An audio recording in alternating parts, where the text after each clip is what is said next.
Hare Krishna, Krishna Krishna, Hare Narayanam namaskritya naram chaiva narottamam devim saraswatim vyasam tato jayam udirayet nashtaprayeshu bhadreshu nityam bhagavata sevaya bhagavati uttama shloke bhaktir bhavati naishtiki Om Jnanatimidandasya Gyananjana Shalakaya Chakshurunmilitam Yena Tasmai Shri Guruve Namaha. Okay, so today we are reading from the Srimad Bhagavatam, Canto 1, Chapter 18, Text 21. Just trying to get a little bigger so you guys can see. Okay. Atapi atpadanakavarishtam jagatvidam chopahritarhanamba shesham punatyan yatamo mukundat ko namaloke bhagavat padartha. Okay, and then the synonyms together. Ata, therefore, api, certainly, yat, whose, padanaka, nails of the feet, avashrishtam, emanating, jagat, the whole universe, Vinincha, Brahmaji, Upahrita, collected, Arhana, worship, Amba, water, Sa, along with, Isham, Lord Shiva, Punati, purifies, Anyatama, who else, Mukundat, besides the personality of Godhead Sri Krishna, Kaha, who, Nama, name, Loke, within the world, Bhagavat, the Supreme Lord, Pada, position, Artha, worth. Translation and purport by His Divine Grace A.C. Bhaktivedanta Swami Srila Prabhupada Ki Jai. Who can be worthy of the name of the Supreme Lord but the personality of Godhead Sri Krishna? Brahmaji collected the water emanating from the nails of his feet in order to award it to Lord Shiva as a worshipful welcome. This very water, the Ganges, is purifying the whole universe, including Lord Shiva.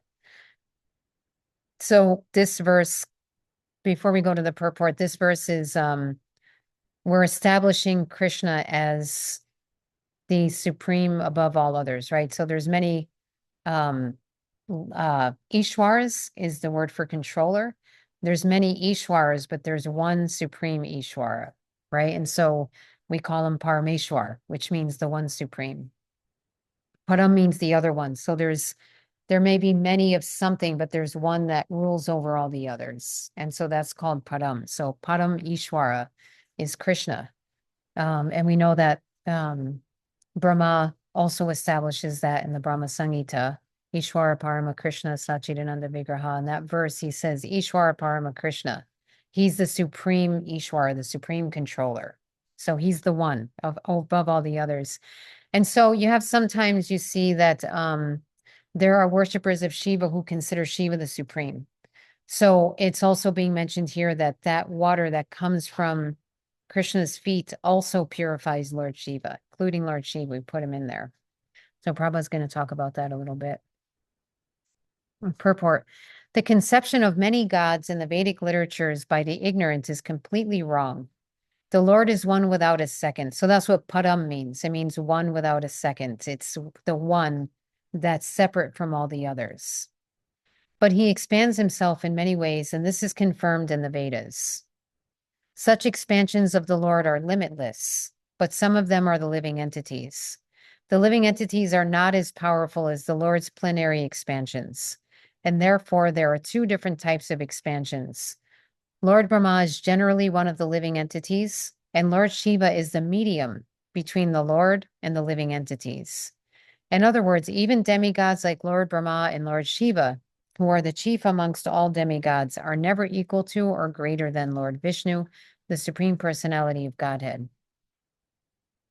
The goddess of fortune, Lakshmi, and all-powerful demigods like Brahma and Shiva are engaged in the worship of Vishnu or Lord Krishna. Therefore, who can be more powerful than Mukunda, Lord Krishna, to be factually called the Supreme Personality of Godhead?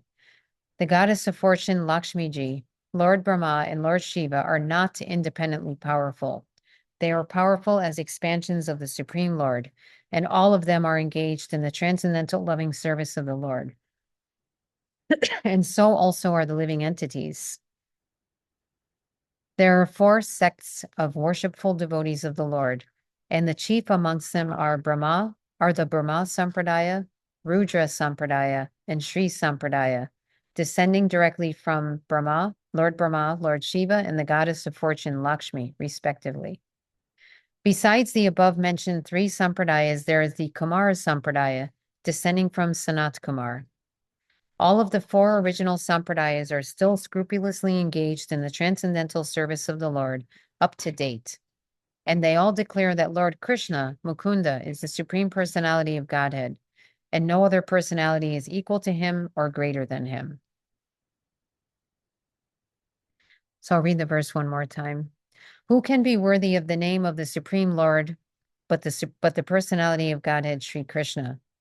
Brahmaji collected the water emanating from the nails of his feet in order to award it to Lord Shiva as a worshipful welcome. This very water, the Ganges, is purifying the whole universe, including Lord Shiva.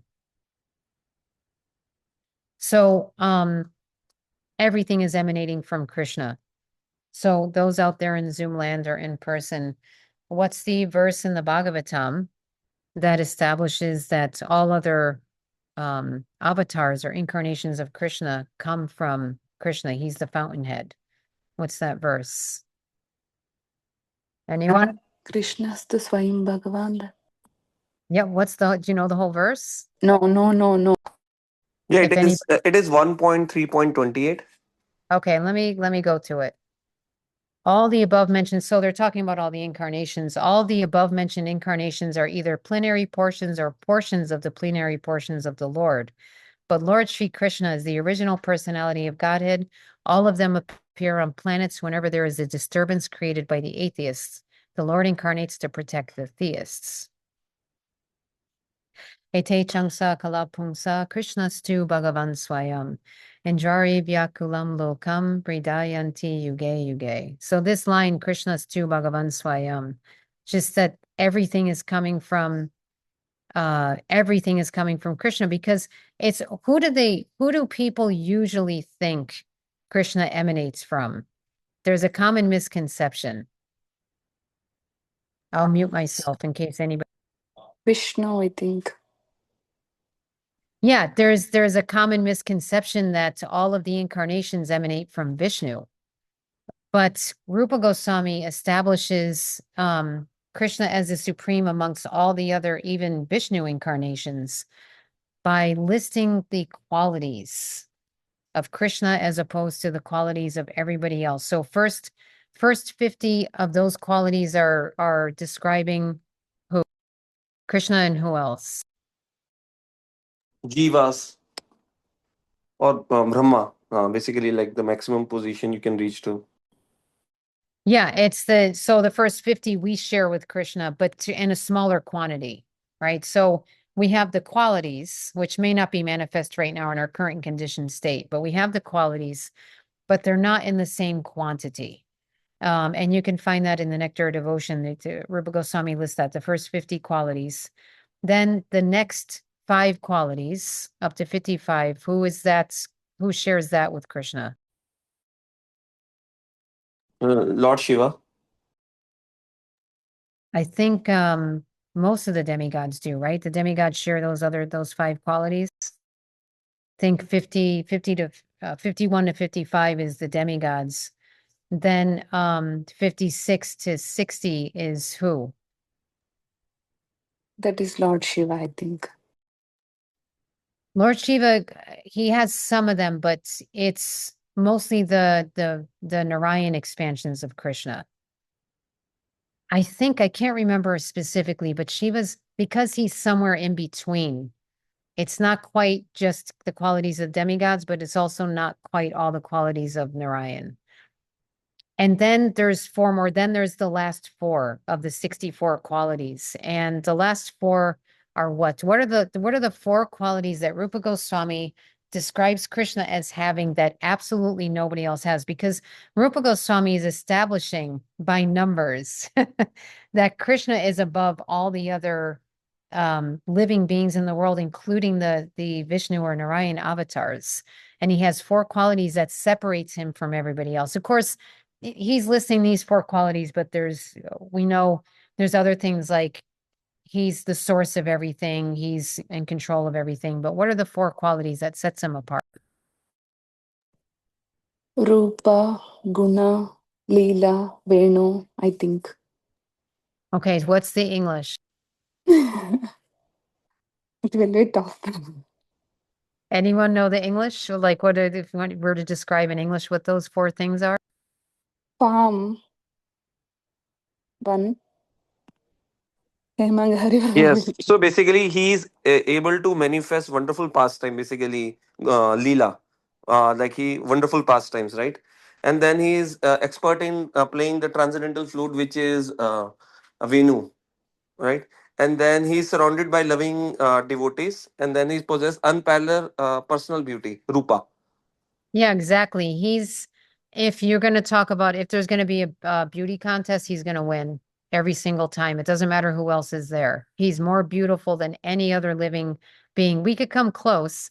The demigods can come close, um, but Krishna is the most beautiful.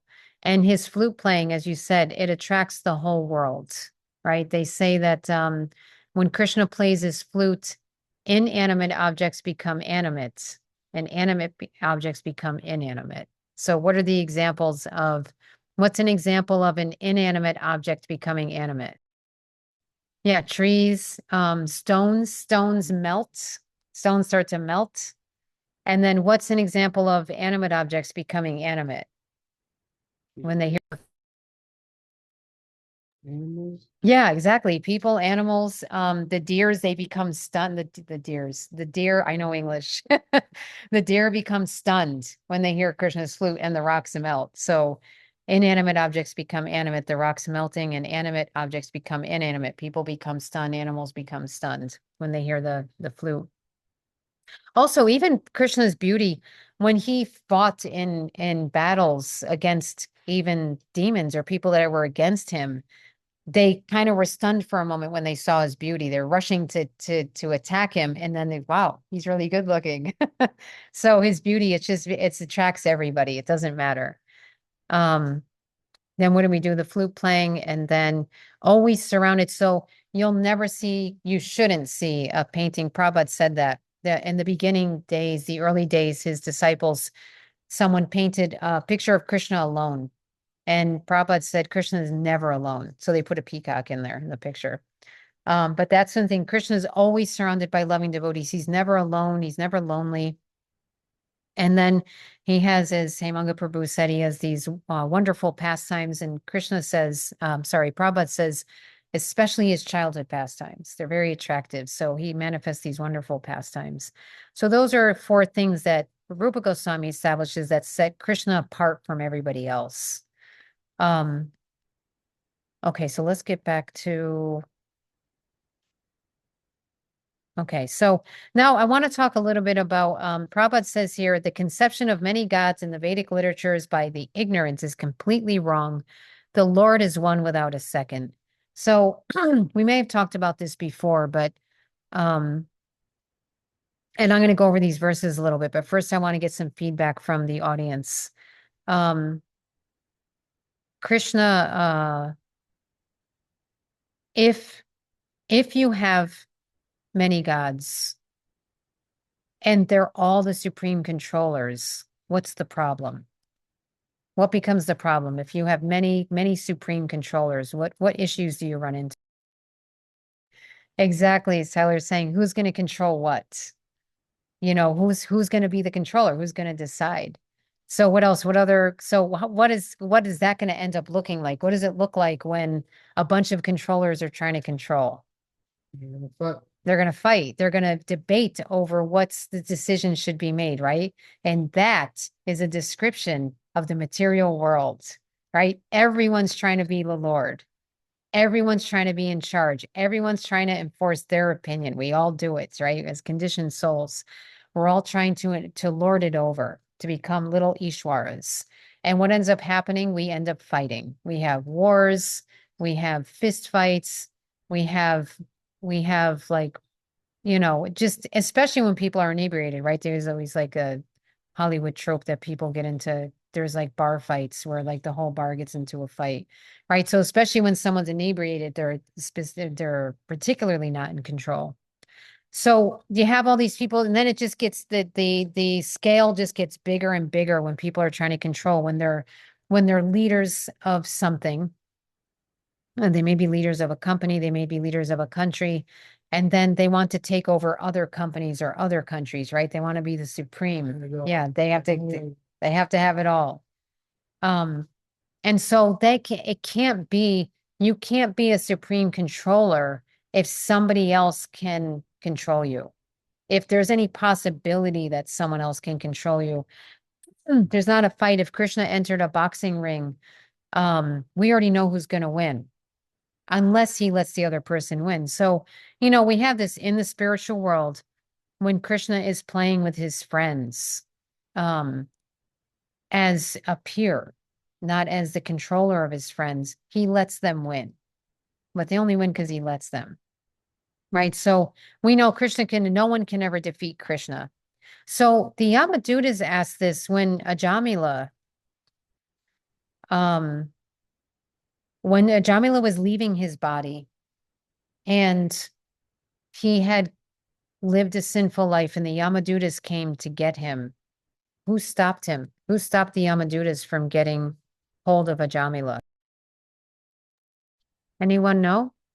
Who stopped the Yamadutas from getting Ajamila and bring him to the world of Yamaraj? Vishnu Dutas. Yeah, the Vishnu Dutas came along. And they were like, no, that's not happening. You're not taking him. So there, in case you don't know, there's the Vishnu Dutas are servants of, well, everyone's a servant of Krishna, just some people don't know it. But they come when someone leaves their body, they come to either take them to a spiritual place or the Yamadutas come to keep them back in this world. And so the Yamadutas are functioning under the rule of Yamaraj, who decides where people go after they leave their body. And the Yamadutas were like, this never happened before. How is it that we went to get somebody that you told us to go and get? And they say it actually, these 4 beautiful personalities showed up and they took him. How can that be?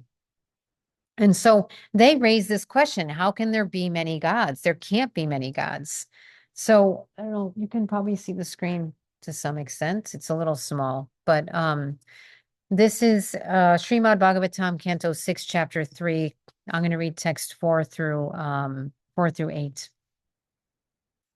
The Yamadutas said, our dear Lord, they're speaking to Yamaraj, how many controllers or rulers are there in this material world? How many causes are responsible for manifesting the various results of activities performed under the 3 modes of material nature, sattva guna, rajoguna, and tamoguna? If in this universe there are many rulers and justices who disagree about punishment and reward, their contradictory actions will neutralize each other, and no one will be punished or rewarded. Otherwise, if their contradictory acts fail to neutralize each other, everyone will have to be both punished and rewarded. So it'll be complete chaos, right? If there's a bunch of people deciding who gets punished, who doesn't, just chaos. Can you imagine, like in a courtroom, if there's more than one judge?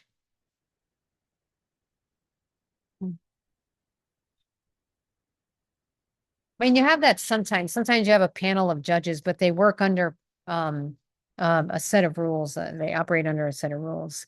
But if there are people fighting over who gets what, if there's different people deciding he gets punished, he doesn't get punished, he gets rewarded, and then someone else says, no, he gets rewarded, not punished, and vice versa, then you're getting both reactions, right? There's no law and order. And he said it's either that or it just gets neutralized. I say you get punished. He says you get rewarded. So you get neither. How do you know what's right and what's wrong? Right. Then you don't know what's right and what's wrong. It's somebody's decision that they're making. So there's different people trying to decide different things under different circumstances because, well, we can say things are very black and white, right? If someone does a particular thing, they get punished. That's the end of it, right? But now we're seeing a situation with Jamila. That's not the case. It's not so black and white. There are many times gray areas, right? We even see that in Krishna's pastimes. There are situations where two different pure devotees think two different things should happen. So in the situation with Ashvatthama, after he killed the sleeping sons of Draupadi, what happened? What two different people wanted two different types of punishments for him, or wanted two different results for what he did? Does anyone remember that story and what happened? Who was debating what should happen to Ashvatthama? So Bhima was saying like punish him like by killing him, and then Draupadi was saying forgive him because he's your teacher's son or Brahmana. What do you remember the other reason why Draupadi said he shouldn't be killed? Because like his mother will suffer. Like his mother has not done anything wrong. Ashwatthama's mother, like she will suffer, and I know the suffering of a mother because my all my 5 sons are died.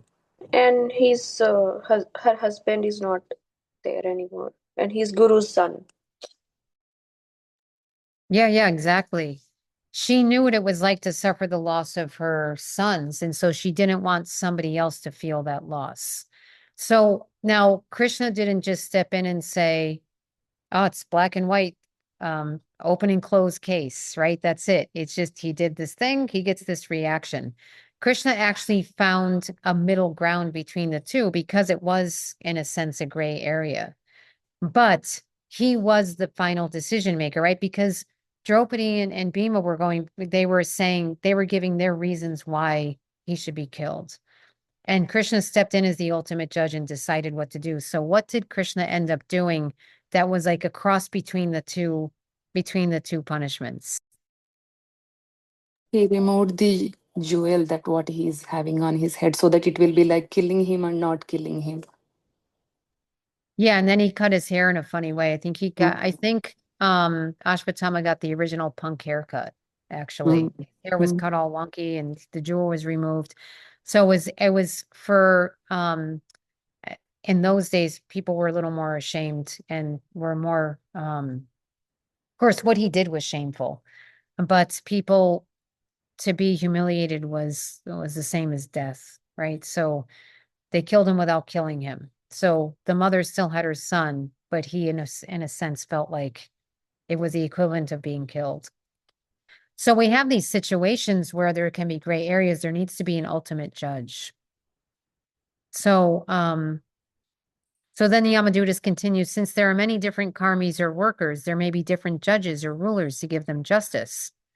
But just as one central emperor controls different departmental rulers, there must be one supreme controller to guide all the judges. The supreme judge must be one, not many.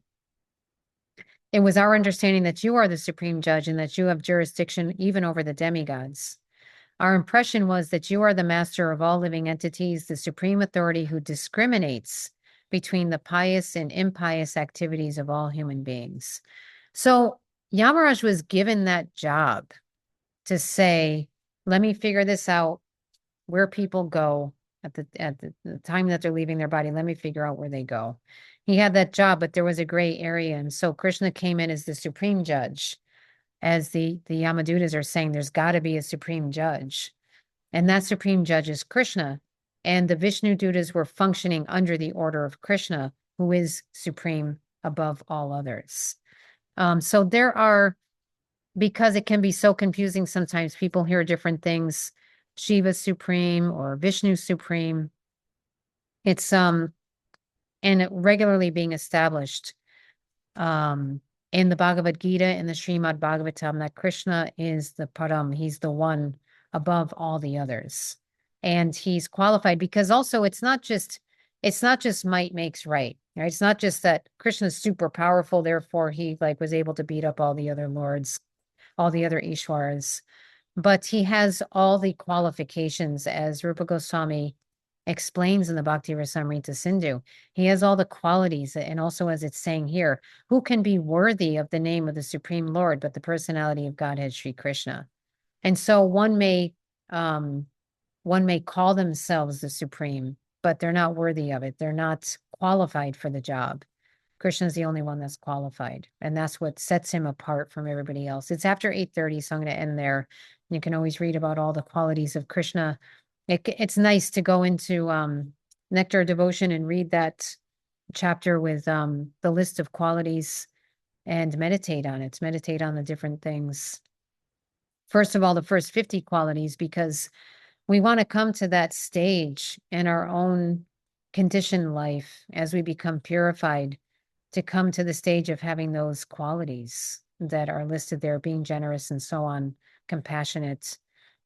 We as a soul, we have those qualities. So we want to tap into those qualities and behave on that platform rather than behaving on the platform where we're trying to lord it over everyone and everything. Okay, does anyone have any points or questions or comments or realizations? Last call on Zoom land. I have one question I'll ask you after the class, Prabhu. Okay. Okay, thank you all for joining. Thank you, Prabhu. Yeah, thank you. And for participating. Srimad Bhagavatam ki jai, Srila Prabhupada Hare ki jai. Krishna,